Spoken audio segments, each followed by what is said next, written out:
Alors, je suis censé vous parler de la foi orthodoxe. Qu'est-ce que la foi orthodoxe?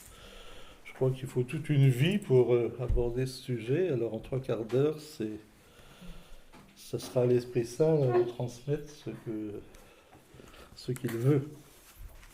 Pour moi, je vais essayer de non pas vous dire ce que je pense de la foi orthodoxe, mais ce qu'on m'a transmis de la foi orthodoxe. Et je voudrais d'abord regarder le sens du mot orthodoxe. Orthodoxe, c'est un mot qui vient du grec, orthos, droit, vrai, et puis de doxa, l'opinion, la doctrine, mais aussi la gloire. Et donc orthodoxe signifie justement la juste gloire due à Dieu et la vraie foi à propos de Dieu, de l'homme et du monde.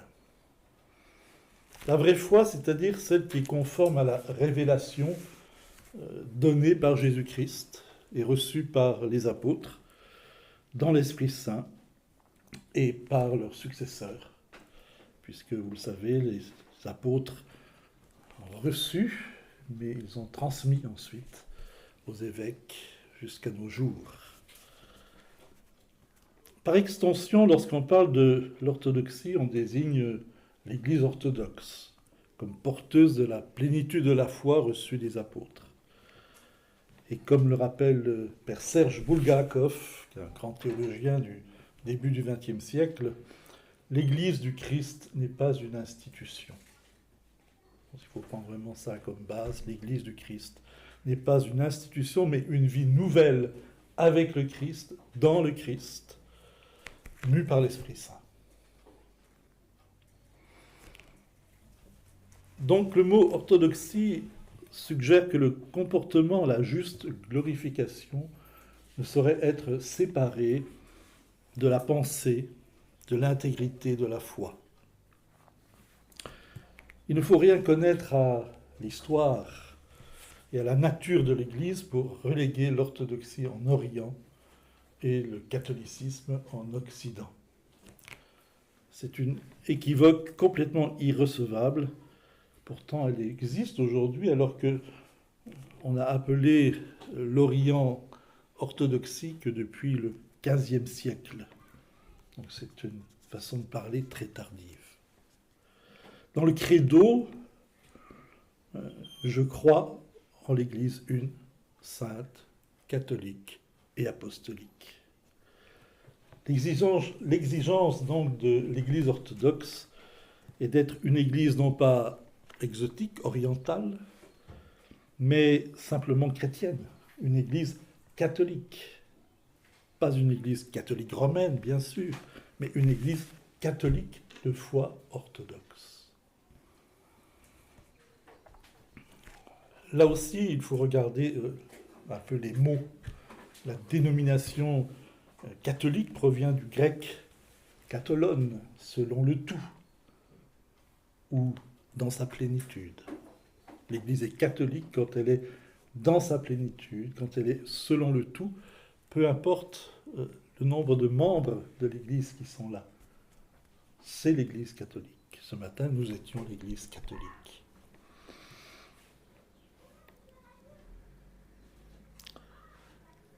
Donc l'Église s'identifie partout où elle est à la totalité du corps du Christ, car l'Église c'est le corps du Christ. Elle s'identifie à sa plénitude. Cette mise au point me paraît extrêmement importante parce qu'il y a beaucoup de confusion et la façon de parler habituelle entraîne et perpétue cette confusion. Mais venons-en au contenu de la foi de l'Église indivise, de l'Église catholique et de foi orthodoxe. Elle s'exprime couramment par un geste que nous faisons tout le temps dans l'Église, le signe de la croix. Les orthodoxes le font en réunissant le pouce, le majeur et l'index. Et ainsi nous confessons la Sainte Trinité. En repliant sur la paume l'auriculaire et l'annulaire, eh bien, nous confessons la double nature du Christ. En faisant cela, nous avons tout dit de la foi orthodoxe. Et notre geste va ensuite du front, c'est-à-dire l'intellect, vers le cœur, de l'épaule droite vers l'épaule gauche.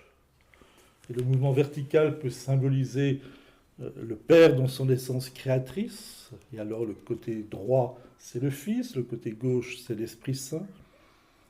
Mais on peut aussi voir là la justice divine dans la droite et la miséricorde dans la gauche. Et vous remarquerez que c'est la miséricorde qui a le dernier mot, puisque on se signe de la droite vers la gauche. Alors les orthodoxes se signent très fréquemment. Dès qu'on invoque, on parle de la divine Trinité, ils font le signe de la croix. Quand ils disent Kyrie eleison, Seigneur aie pitié, ils font le signe de la croix. Mais aussi quand, pour purifier leur mental, leur cœur aussi, lorsqu'ils ont une pensée mauvaise, ils font le signe de la croix, ou simplement quand ils ont une pensée perturbatrice par rapport à la prière, ils font le signe de la croix.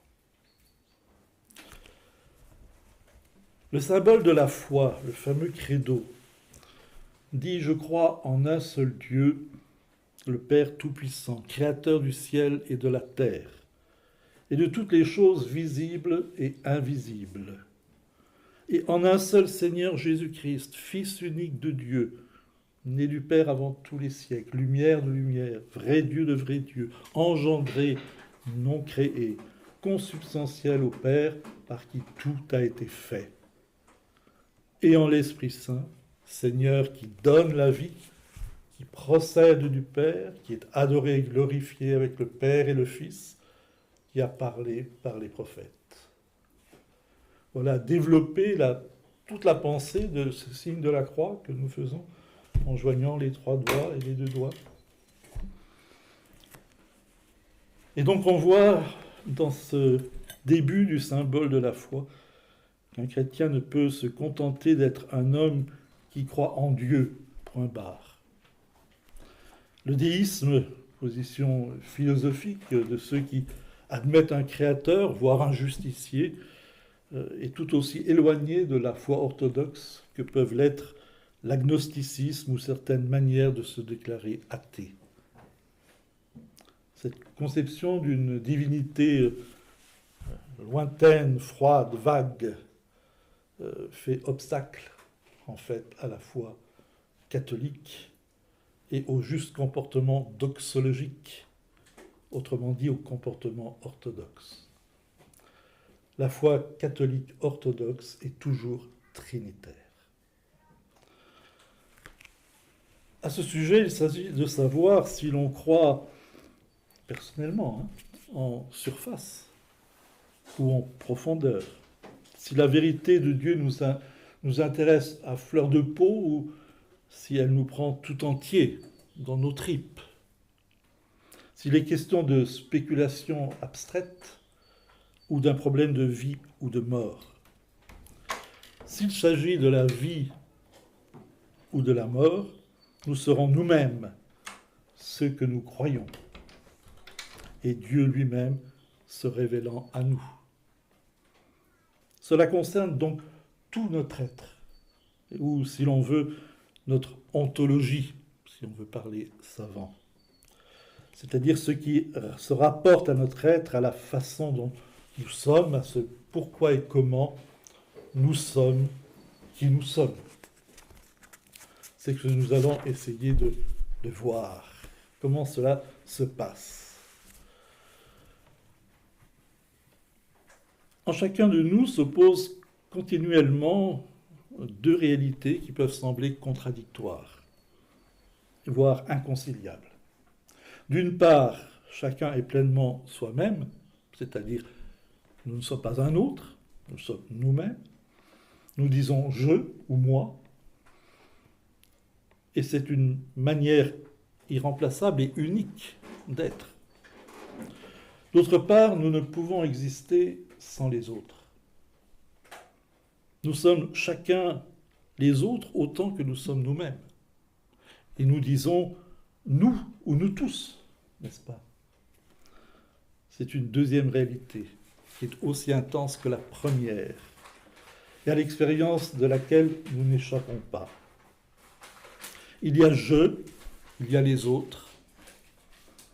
Comment dire nous sans dire je? Ce n'est pas possible. Mais aussi comment être soi-même tout en ne faisant pas partie des autres, sans être un avec les autres. À cela, Dieu répond, je suis trois personnes et un seul Dieu. C'est le premier et essentiel secret de la vie. Cette première réalité, Pierre n'est pas Paul, ni Jean, ni Madeleine, ni Catherine. Donc qu'est-ce que c'est qu'une personne humaine? C'est un être irremplaçable et unique. En grec, on dit hypostasis, l'hypostase. Et la deuxième réalité, c'est que Pierre, Paul, Jean, Madeleine, Catherine ont une ontologie en commun. Ils ont en commun d'être tous des êtres humains. Ce qu'ils ont en commun, c'est cette nature humaine. Nous tous. Et en grec, la nature se dit physis. Donc hypostasis et physis sont notre réalité. Nous ne sommes pas l'un sans l'autre. Nous sommes l'un et l'autre, c'est-à-dire nous sommes je et nous sommes nous tous. Tel est l'ordre établi par Dieu dans sa création. Et cet ordre est inscrit en Dieu. Nous sommes à l'image de Dieu.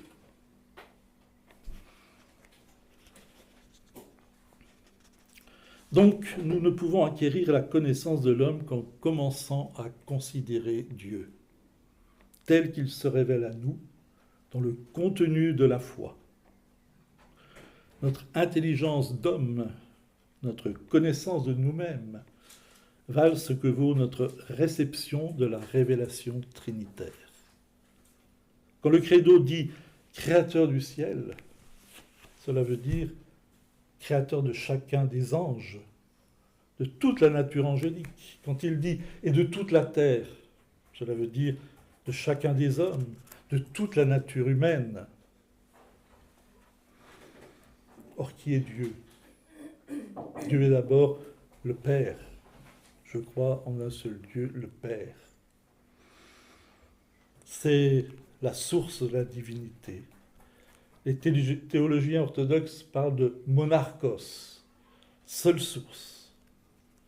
Et puis, il y a le Fils engendré, non créé, hors du temps, dont nous pouvons avoir l'expérience. Et c'est la deuxième hypostase, la deuxième personne de la Sainte Trinité.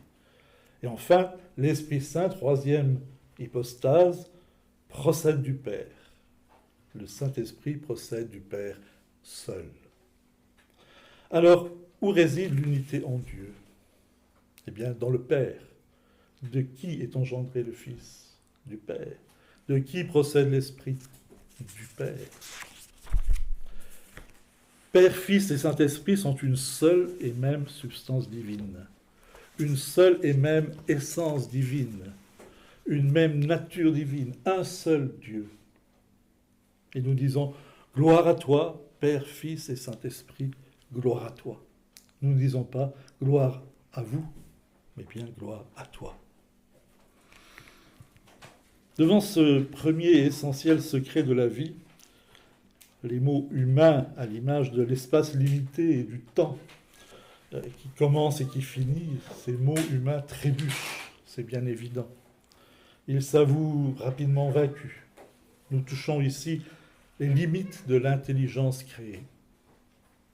De Dieu, nous savons qu'il s'est révélé, Trinité. De Dieu, nous ne connaissons que la manifestation, les œuvres innombrables, mais dans son essence, dans sa nature, Dieu reste infiniment inconnaissable. On ne définit pas Dieu. Nos formules ne le contiennent pas. Et à partir de la réponse de la tradition, qui est foi transmise et vie transmise, à la question qui est Dieu, jaillissent autant de réponses que la vie nous pose de problèmes. Et ici, quand je parle de la vie, elle contient aussi la mort pour nous. Nous ne connaissons pas Dieu dans sa nature intime, parce que l'intelligence créée est bornée. Elle est bornée de toutes parts. Mais en se révélant Trinité, Dieu ne se révèle pas seulement lui-même à l'homme. En se révélant Trinité, Dieu fait connaître à l'homme qui est l'homme. Qui est l'homme? En quoi consiste la vie humaine? Toute vérité utile sur ce qu'on est et pourquoi l'on existe découle de la vérité sur Dieu. Et celle-ci est révélée par Dieu.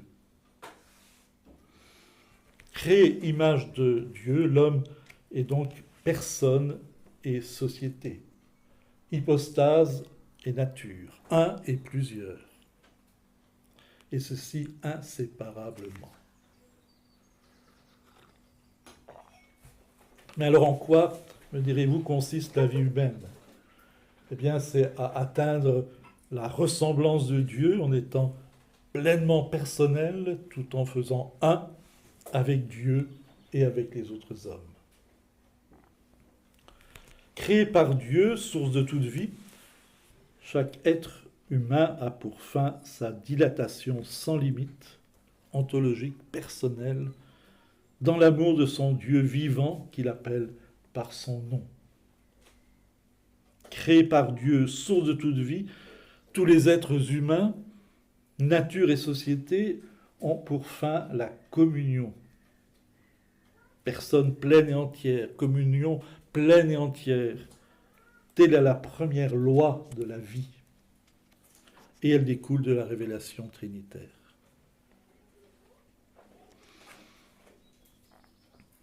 Il faut maintenant dire quelques mots sur la conception du péché dans la foi orthodoxe. Parce que jusque-là, tout paraît beau et merveilleux, mais il y a eu des petites choses qui se sont passées. On parle du péché d'Adam et d'Ève, nos premiers parents, n'est-ce pas? Porteurs de la totalité humaine et agissant en pleine et entière connaissance de cause. Ils se sont séparés personnellement de Dieu, en choisissant la voie de l'ange déchu, qui leur a suggéré de se déifier par eux-mêmes. Ils séparent alors la nature humaine de sa source divine, et partant de son mouvement naturel vers sa propre fin. La nature humaine, c'est-à-dire nous tous, ayant été corrompus en Adam et Ève, qui la portaient, et donc nous portaient dans leurs conditions de premiers parents, nous naissons dans le péché sans avoir personnellement, bien sûr,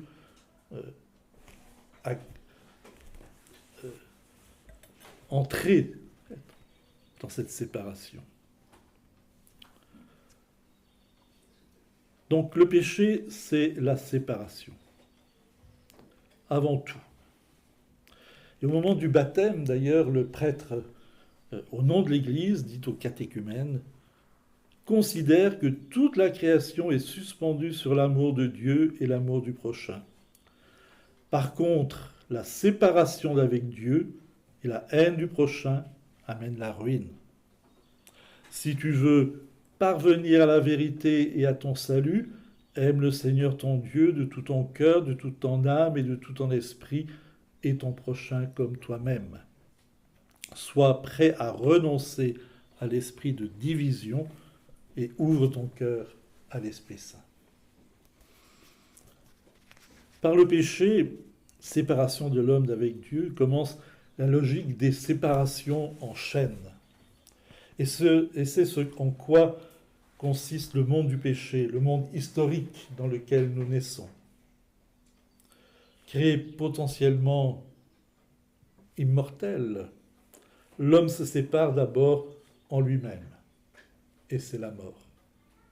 Devenu mortel, il se sépare du cosmos, des animaux, des végétaux, des minéraux, dont il est naturellement pourtant le prophète, le prêtre, le roi. Séparé en lui-même, séparé du cosmos, il se sépare de sa propre nature, rompant l'unité naturelle du nous tous dont nous avons parlé. Nés dans le péché, nous ne pouvons du coup penser et imaginer que l'espace avec la mort au-dedans. Un espace aménagé en fonction de ce qu'ici-bas, tout passe par naissance, croissance, décrépitude et mort. Un univers où tout est limite, borne, frontière. Mais par la foi, nous savons qu'au retour du Christ viendra un nouvel espace, celui de la matière transfigurée, immortelle, incorruptible, éternelle. Nés dans le péché, nous pouvons penser et imaginer que l'espace, avec le temps et avec la mort dedans, c'est la vie. Mais ce n'est qu'un commencement, un développement, un vieillissement et une fin. En fait, nous n'expérimentons que le passé, c'est-à-dire ce qui a disparu, et le futur, ce qui va disparaître. Mais par la foi, nous attendons activement le temps de l'incorruptibilité et de l'immortalité, ce qu'on appelle la vie éternelle, le temps qui ne passe plus, qu'on appelle aussi souvent le siècle à venir. Mais quel est-il ce temps? Eh bien ce temps, c'est le présent. Et qu'est-ce que c'est que le présent? C'est le temps de la présence de Dieu.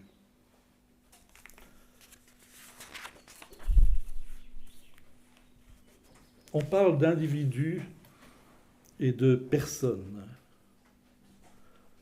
Mortel du fait du péché, l'être humain meurt à chaque instant avant sa mort, parce qu'il devient constamment individu. Et qu'est-ce que l'individu? Eh bien, c'est l'extrême indigence de l'être conscient, parvenu à son ultime division. Enfermé dans son moi qui devient chaque jour plus étouffant, l'individu s'oppose aux autres individus. C'est l'emprisonnement de l'individu dans son moi. C'est l'opacité du moi qui devient semblable à une main fermée. L'individu est une créature qui ne communie plus. Quand la personne humaine, qualité d'être irremplaçable et unique, redevient une réalité, alors commence la vie spirituelle. Lorsque, cessant de s'emprisonner dans la matière du moi opposé aux autres moi, la création humaine s'ouvre en disant « toi » à quelqu'un d'autre. La personne dit alors « toi » à son Seigneur, à son Dieu. Et elle retrouve ainsi son contact naturel avec les trois personnes divines, un seul Dieu, source de tout être et de toute vie. Elle dit alors « toi » aux autres hommes, reconnus dans la lumière divine, comme étant à l'image du Dieu Trinité, retrouvant ainsi l'unité de la nature humaine rompue par le péché. La personne, par excellence, est en communion. Elle est communion. Mais la créature humaine est libre. Elle a été créée libre. Et c'est ce qui lui a valu de pouvoir pécher. Ce qui lui a valu aussi, depuis l'incarnation du Fils de Dieu, de pouvoir reprendre son contact naturel avec Dieu, source de tout être, de toute vie. Retrouver Dieu, c'est redevenir cette image qui marche librement vers la ressemblance de la divine Trinité. Or, nous l'avons vu, l'Église est la communication de la divine Trinité à la terre, chacune des personnes humaines reconnaît dans le Saint-Esprit que le Christ est le Fils de Dieu et qu'il est son Sauveur. Ainsi, toutes les personnes ensemble retrouvent leur unité de nature dans le corps du Christ, c'est-à-dire l'Église, qui est reflet de la Divine Trinité en toutes choses et qui n'est, rappelons-le, pas du tout une institution. Par la communion, l'être humain, personne irremplaçable et unique, est en même temps société et retrouve dans la Divine Trinité la pleine et entière vérité de sa vie. La théologie de l'Église orthodoxe est avant tout une théologie de la communion.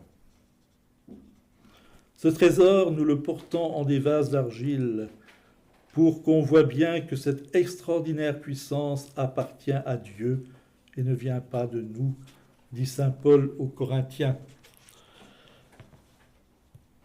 Et par conséquence, comme dit Vladimir Lossky, entre la Trinité et l'enfer, il n'y a pas de choix.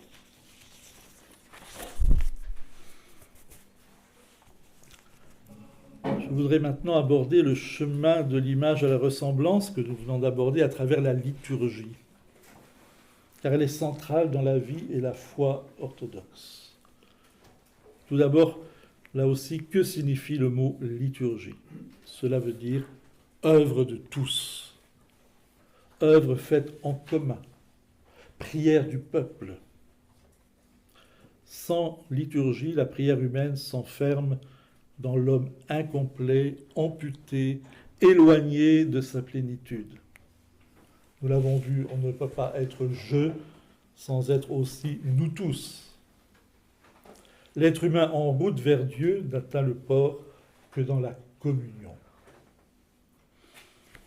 La liturgie rétablit les vrais rapports entre la personne et la communauté, entre chacun des membres et la totalité du corps. Il serait également erroné de croire que l'humanité est seule au monde. Le pèlerin orthodoxe, le pèlerin russe, vous avez peut-être lu ce magnifique petit livre, a écrit « Arbres, herbes, oiseaux, terre, air, mer, lumière, tous me disaient qu'ils existaient pour l'homme, qu'ils témoignaient de l'amour de Dieu pour l'homme. Tout priait, tout chantait la gloire de Dieu. » Donc l'homme n'est pas le seul concerné par l'amour de Dieu. Il y a les anges, il y a le cosmos, c'est-à-dire les animaux, les végétaux, les minéraux. Et la liturgie rétablit les vrais rapports de l'être humain avec les univers invisibles et visibles. Les anges qu'on célèbre avec nous, on en parle tout le temps dans la liturgie. Le sol, l'air et les eaux et tout ce qu'ils contiennent reçoivent de la célébration liturgique un nouvel élan qui les rétablit dans leur mouvement normal et naturel de tendre vers les énergies incréées de la grâce divine. Le culte liturgique de la majesté de la Trinité divine rétablit les univers dans leur respiration normale, naturelle. Je suppose que vous l'expérimentez tous plus ou moins. Et on ne peut parler de la liturgie sans évoquer, bien sûr, les icônes. Tout ce qui est créé est figure, miroir de l'incréé. Et donc la matière elle-même, les formes, les couleurs, participent à l'orthodoxie, c'est-à-dire à la juste glorification de la Divine Trinité. La matière, les formes, les couleurs célèbrent à leur manière, sanctifiées par l'Église, l'incarnation du Verbe de Dieu. Vrai Dieu, vrai homme. Le 7e concile œcuménique, réuni à Nicée en 787, proclame « soit par la contemplation de l'écriture, soit par la représentation de l'icône, nous nous souvenons de tous les prototypes et nous sommes introduits auprès d'eux. Tout ce que Dieu a créé étant destiné à la transfiguration, les icônes révèlent le visage authentique, immortel, incorruptible de la création sauvée par le Christ. Car toute chose ne prend sa vérité pleine et entière qu'en manifestant la gloire de Dieu. Les icônes nous introduisent sans plus attendre dans la splendeur de la création transfigurée. Nous en faisons l'expérience chaque jour devant notre beau coin, devant nos icônes, ou à l'église, quand nous rentrons dans l'église. Mais au sein de la liturgie, il y a aussi, et essentiellement, les sacrements, par lesquels, sous le signe visible, l'invisible grâce de Dieu est communiquée aux croyants. Les sacrements, voilà la voie que notre Seigneur nous a tracée, la porte qu'il nous a ouverte. C'est en repassant par cette voie et par cette porte qu'il revient vers les hommes, dit Nicolas Cabasilas, un des grands-pères de l'Église laïque, qui a écrit un superbe ouvrage qui s'appelle « La vie en Christ ». Les sacrements sont les véhicules donc de notre déification. Ils nous communiquent la grâce. Et on appelle grâce les énergies divines incréées, la lumière et la force de Dieu. Vous allez recevoir la force du Saint-Esprit qui descendra sur vous, dit Jésus aux apôtres au premier chapitre des Actes des Apôtres. Dieu a tout créé par sa grâce. Et par grâce, il ramène sa créature libre à la communion, qui est son état normal et naturel. Dans les sacrements, le premier sacrement est bien sûr le baptême, sacrement d'entrée dans le corps du Christ, sacrement de l'incorporation. Notre nature humaine est récapitulée par le Christ. La triple immersion symbolise la descente de notre Sauveur aux enfers après sa mort sur la croix, l'immersion et la mort et la résurrection de notre nature dans la mort et la résurrection de notre Sauveur qui a vaincu la mort. Le baptême est notre naissance à ce jour sans crépuscule, où le Christ est tout en tous. Saint Cyril de Jérusalem, dans ses catéchèses, dit « L'Esprit de Dieu était porté par les eaux, le commencement de l'univers, c'est l'eau, le commencement de l'Évangile, c'est le Jourdain. » La créature humaine est baptisée en Christ, au nom de la divine Trinité. Quiconque est en Christ est une nouvelle créature, dit saint Jean Chrysostome. Ainsi, l'image de Dieu est restaurée dans la nature divine, réunie au Christ, Dieu et homme. Saint Jean Chrysostome encore nous dit « Dès que nous sommes baptisés, notre âme purifiée par l'Esprit est plus resplendissante que le soleil. Et non seulement nous contemplons la gloire de Dieu, mais encore nous en recevons l'éclat. » En effet, le baptême dans l'Église orthodoxe est immédiatement suivi du deuxième sacrement de l'initiation chrétienne, la chrismation. Alors de même que le baptême, que par le baptême, la grâce du Christ rétablit l'unité de la nature humaine en l'incorporant à l'Église, eh bien, la chrismation, par la chrismation, la personne irremplaçable et unique reçoit le sceau du don du Saint-Esprit. C'est l'initiation personnelle. On retrouve la nature, la personne. Les onctions qui sont faites à ce moment avec le Saint-Crème sont composées d'huile d'olive et de multiples baumes précieux. Et ce Saint-Crème est consacré par le patriarche, quand l'Église a un patriarche, ou par l'évêque, en tout cas le primat de l'Église. Ainsi, l'homme nouveau, membre du corps du Christ, est-il personnellement rétabli dans sa triple qualité, normale et naturelle, de prophète, de prêtre et de roi. Et le voici détenteur de la responsabilité théologique, laquelle est dans tout le peuple royal, n'est-ce pas, et en chacun de ses membres, personnellement.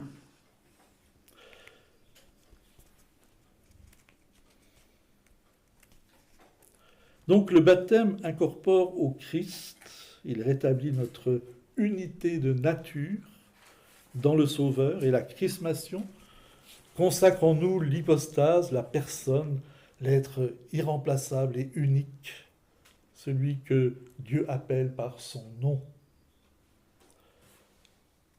Après le baptême et la chrismation vient la communion eucharistique, qui est le troisième sacrement de l'initiation chrétienne.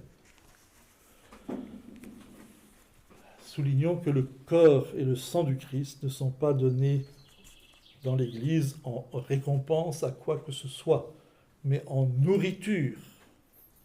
Ce sacrement est le sacrement central de l'Église. Il exprime et réalise dès maintenant la destinée finale de la créature humaine, et en elle de toute la création.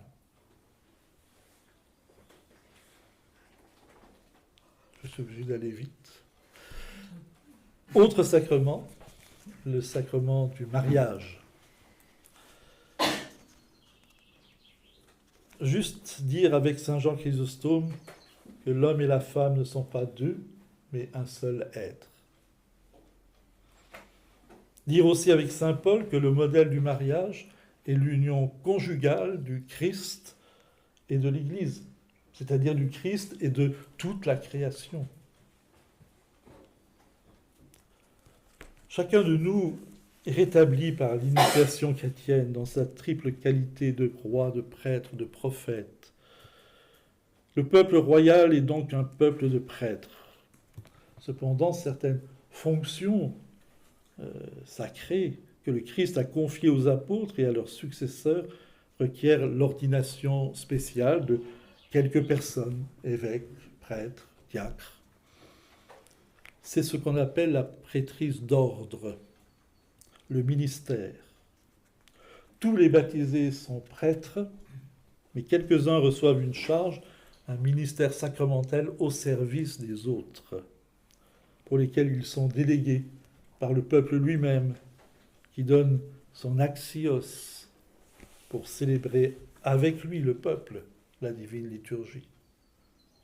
L'évêque, le prêtre ne peuvent pas célébrer la divine liturgie sans le peuple.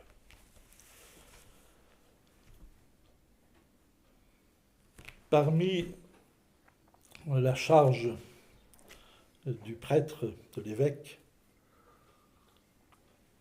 il y a le pouvoir de lier et de délier remis aux apôtres et à leurs successeurs. Recevoir la confession des péchés et les remettre. Le Christ a dit aux apôtres, « Recevez le Saint-Esprit, ceux à qui vous remettrez leurs péchés, ils leur seront remis, ceux à qui vous les retiendrez, ils seront retenus. » Le pouvoir d'entendre la confession des péchés et de les absoudre qui a été donné aux apôtres est exercé jusqu'à la fin du monde par leurs successeurs, les évêques, les prêtres à qui les évêques remettront aussi ce pouvoir. C'est le sacrement du pardon. Autre sacrement, l'onction des malades. Quelqu'un parmi vous est-il malade, qu'il appelle les anciens de l'Église, et que ceux-ci prient pour lui, loignant d'huile au nom du Seigneur. Et la prière de la foi sauvera le malade, et le Seigneur le relèvera. Et s'il a commis des péchés, ils lui seront pardonner. C'est la fameuse épître de Saint Jacques dont parlait Père Francis ce matin. Là, c'est au chapitre 5, versets 14 et suivants. Alors, en oignant le malade de l'huile de miséricorde, l'Église qui célèbre ainsi la liberté de Dieu prie pour la guérison, mais ne la proclame pas. Les sacrements, en effet, ne sont aucunement des actes magiques. Chacun d'eux est une prière, et très particulièrement une prière au Saint-Esprit qui donne la vie, ce qu'on appelle une épiclèse dans le jargon liturgique, une invocation.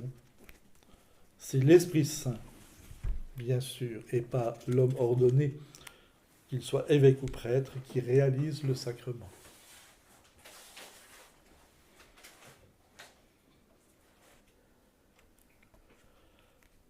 Continuons cette approche de la foi orthodoxe. Une chose importante est qu'on ne peut approcher la foi orthodoxe qu'en cessant d'admettre une séparation entre ce qu'on pense et ce qu'on vit. De même, on ne peut comprendre l'orthodoxie qu'en cessant de se tenir par la pensée à l'extérieur de l'Église, comme si elle était devant nous une institution dont on peut ou non partager les opinions. On ne peut pas altérer la vérité sur Dieu qu'il nous a révélée, sans du même coup corrompre l'Église et la vie spirituelle de ses membres. L'Église se présente à nous comme le reflet visible de la Divine Trinité. L'Église communique la Divine Trinité à la terre.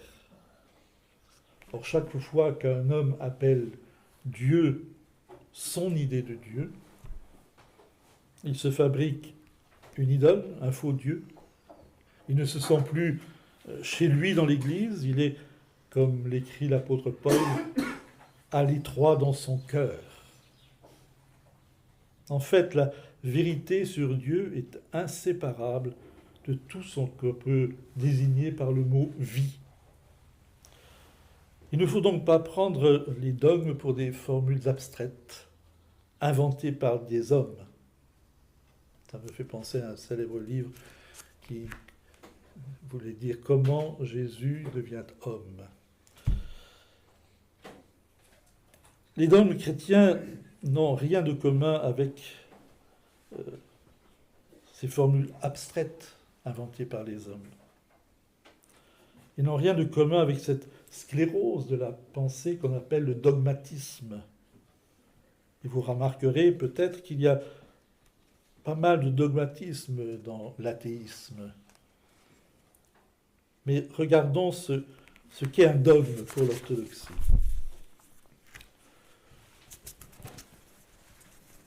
À un moment donné, du fait qu'une hérésie apparaît, une hérésie, c'est un vilain mot, n'est-ce pas, qu'on n'aime pas, mais c'est un mot technique pour dire une altération de la vérité révélée. L'hérésie, c'est une altération de la vérité révélée. Alors, quand cela apparaît, le dogme vient comme une réplique divino-humaine au contenu de l'hérésie qui vient d'apparaître. C'est en quelque sorte la vie qui se défend contre ce qui entreprend de l'éloigner de la source, de sa source, c'est-à-dire de Dieu, de la vérité divine. Dans l'histoire, on a vu des moments où on vivait cette vérité, on la partageait avec tous, on la vivait en communion, et puis voici que quelques-uns choisissent une autre vision. La disposition à l'hérésie consiste à penser d'une façon et à vivre d'une autre façon. Et cette séparation de la vie et de la pensée est totalement mortifère.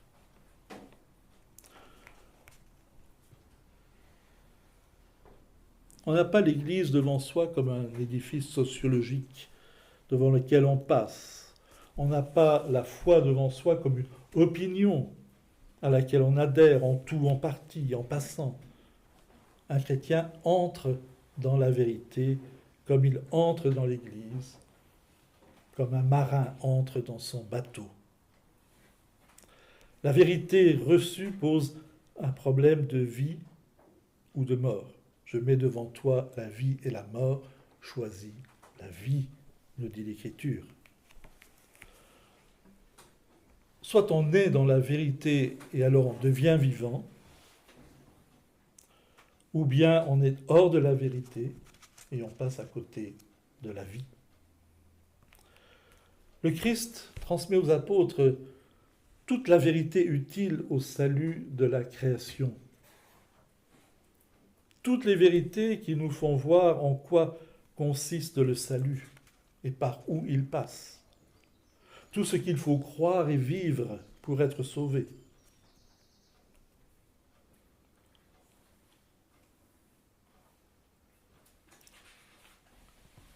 Et là, j'ai envie de citer le Père Alphonse, qui nous disait toujours « Il ne faut pas croire ce que je vous dis, il faut en faire l'expérience. » Mais toute cette vérité, qui est celui qui nous l'a transmise? C'est le Christ. C'est le Verbe de Dieu, l'un de la Trinité, le Dieu parfait, comme le Père, comme l'Esprit Saint. Il s'est fait homme, le Christ, homme réel, homme comme nous, moins le péché. Il est une seule personne, il est Dieu. Il est le Fils dans la Trinité, mais il a deux natures, il est Dieu et il est homme. Cette transmission est une révélation ayant sa source en notre Seigneur Jésus-Christ, pierre sur laquelle toute l'Église est fondée. Vérité totale, parfaite et définitive, qui comprend le contenu de la foi, les sacrements et tout le culte, l'Église dans sa nature et dans sa manière d'être. De ce fait, pour un orthodoxe, on n'en retranche rien. Il n'y a pas de foi moderne prévalant sur une foi du passé. On n'y ajoute rien. Nulle époque ne jouit du privilège d'inventer Dieu, l'homme, le monde. Nos idées humaines changent en raison de notre faiblesse selon l'époque et le lieu. La révélation de Jésus-Christ ne change pas, quel que soit le lieu et l'époque. Les apôtres ont transmis ce dépôt de la foi à leurs successeurs, les évêques, à la totalité du peuple baptisé, aussi bien qu'à chacune des personnes baptisées, formant ce peuple, corps du Christ, l'Église. C'est ce qu'on appelle la transmission apostolique. Dans sa totalité vivante, ce dépôt porte le nom de tradition. C'est le courant de la vie, transmis tel quel, une fois pour toutes, et qui renouvelle toute chose à chaque instant. Quand on parle de tradition, il faut ôter de sa pensée l'idée de conservation. Ce n'est pas ça. La vérité qui est vie n'a pas besoin de l'homme pour être conservée, pour rester sans altération ou souillure. Ce n'est pas la création humaine qui, par ses soins, la conserve. C'est elle, la tradition, qui, étant conservée et gardée, conserve et rajeunit l'être humain entré en elle. Dieu lui-même agit constamment dans le fait qu'il y ait cette tradition et qu'elle soit ce qu'elle est. À la Pentecôte, le Saint-Esprit, Dieu qui procède du Père, initie personnellement les apôtres, chacun des apôtres. Et jusqu'à la fin des temps, la tradition est à la fois la mémoire du Saint-Esprit, le discernement par le Saint-Esprit et le renouvellement inépuisable dans le Saint-Esprit. La tradition, c'est la vie.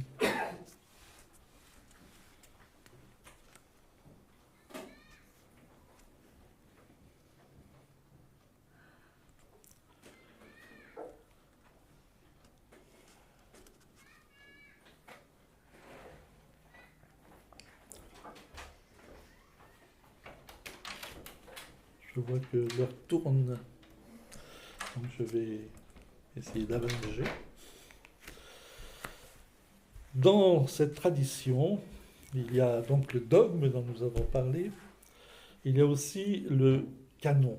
C'est un mot technique un peu barbare, n'est-ce pas, le canon, mais qu'on utilise beaucoup dans l'Église orthodoxe, donc il faut en parler.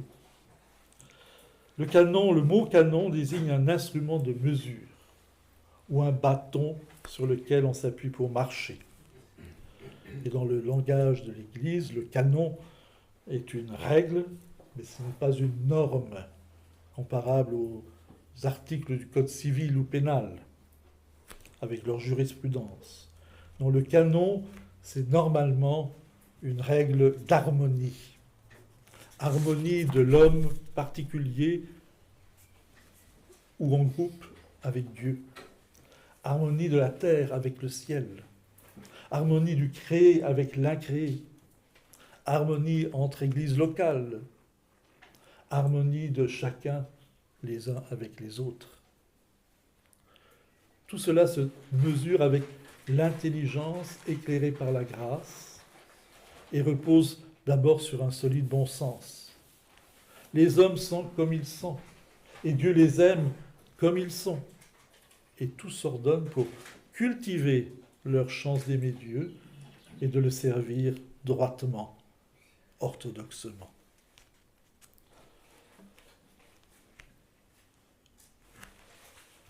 Le canon est une loi faite pour que les hommes aillent vers Dieu, sans que leur démarche soit trébuchante, illusoire, sujette aux fantaisies, sans qu'ils aient à porter de trop lourds fardeaux.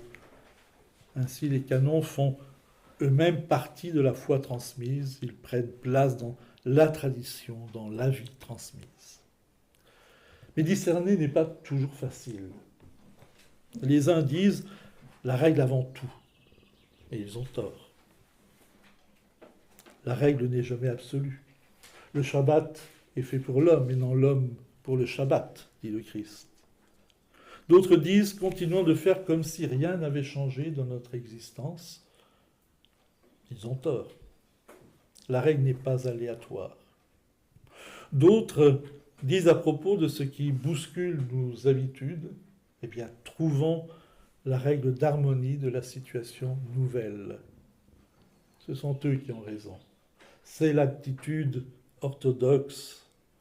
Dieu ne change pas, le contenu de la foi ne change pas, les sacrements ne changent pas, mais changent dans les temps et dans les lieux, la façon dont nous nous agitons dans le péché, les écrans dressés entre notre intelligence et notre foi, les problèmes d'exaspération passionnelle que multiplie la nouveauté de l'époque. Et là, il faut dire s'il y a le dogme, s'il y a les règles, il y a aussi l'économie.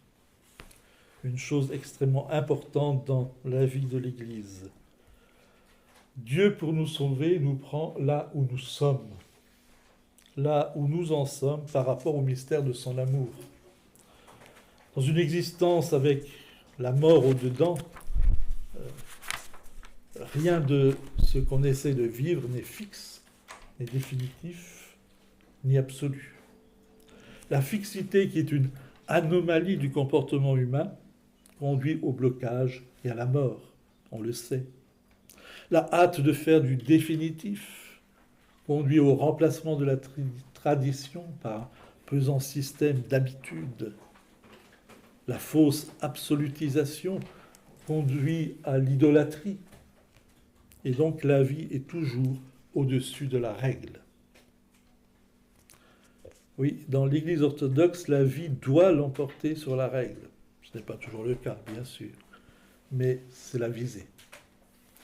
Il y a des dogmes, mais il ne doit pas y avoir de dogmatisme. La grâce doit l'emporter sur la loi, l'esprit sur les formes, la liberté sur l'autorité, la qualité sur la quantité, l'inspiration sur l'ordre extérieur. Équilibre dans la foi.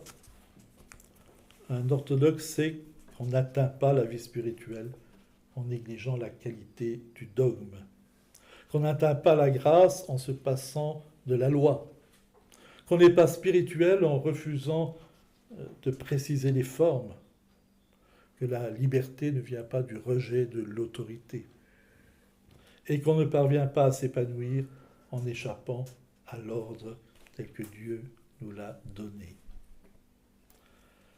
Oui, l'Église administrative doit savoir s'effacer le moment venu pour que resplendisse l'Église intérieure.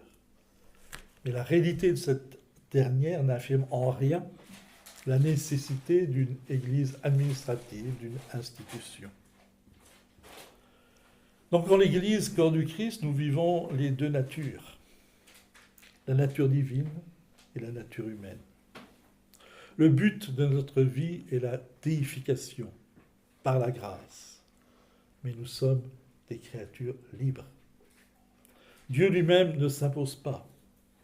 Il prie l'homme d'accepter d'être sauvé librement, avant que l'homme ne le prie de venir à son secours. Dans notre déification, Dieu est le principe actif, l'homme le principe réceptif. Et quand je dis réceptif, ça ne signifie nullement passif. La déification postule le consentement libre de l'homme, et donc ici il nous faut aborder un minimum, le péché et la grâce. Le péché est possible par la liberté de refuser la vie, c'est-à-dire Dieu. Et il entraîne pour nous la perte de la vie. L'acte libre et volontaire de désobéissance consiste en ce que l'homme se détourna de Dieu pour se fonder sur lui-même. Non pas avec Dieu, mais comme si lui, l'homme, était Dieu. Le péché ancestral, et nous l'appelons ainsi, car il n'est pas originel, il n'est pas dans l'origine, c'est-à-dire dans le principe. Le péché originel est une expression courante, certes, mais tellement ambiguë. Le péché ancestral, donc, fut un acte d'orgueil. Être comme Dieu et vouloir s'enfermer dans son propre plan. C'est une désobéissance aux lois mêmes de la vie. Une non-écoute de la vie, des lois de la vie. Et c'est donc à sa propre vie que l'homme porte atteinte quand il tombe dans le péché.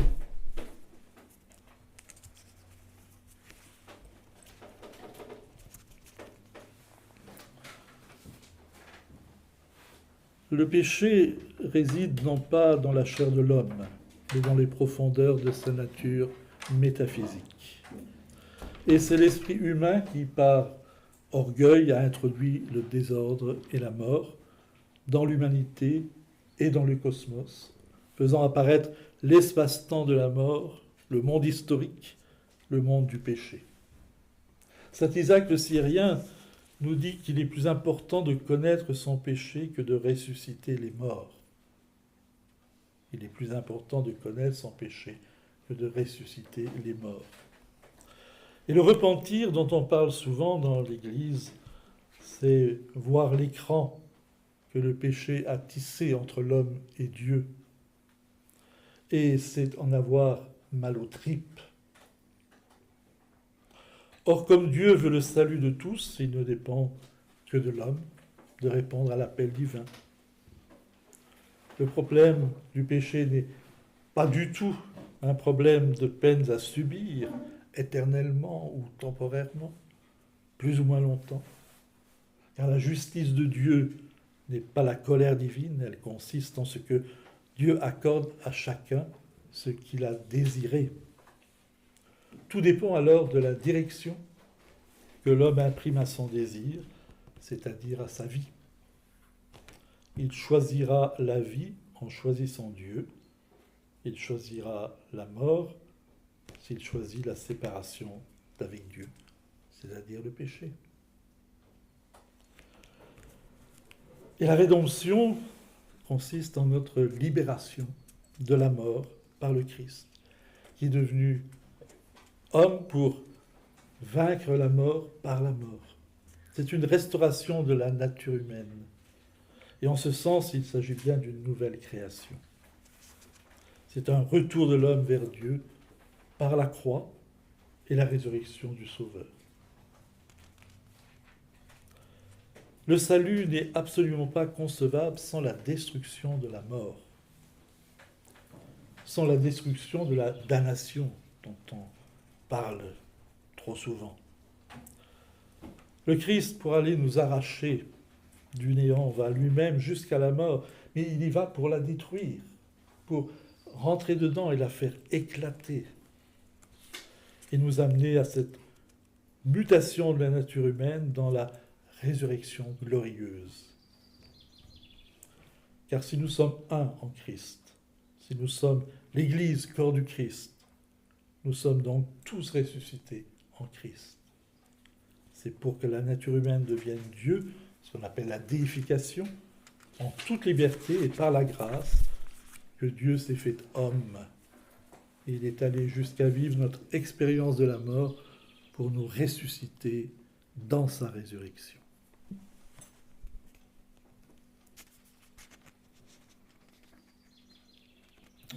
Bon, je crois que le temps qui m'est imparti est écoulé, donc je n'aurai pas la suite. Mais il y a d'excellents livres qui peuvent vous, si vous avez envie d'en connaître plus. Et personnellement, je vous conseillerais un livre de Kallistos Ware qui s'appelle Approche de la voie orthodoxe, qui est aux éditions du Cerf, qui nous donne une approche belle et vivifiante. Voilà.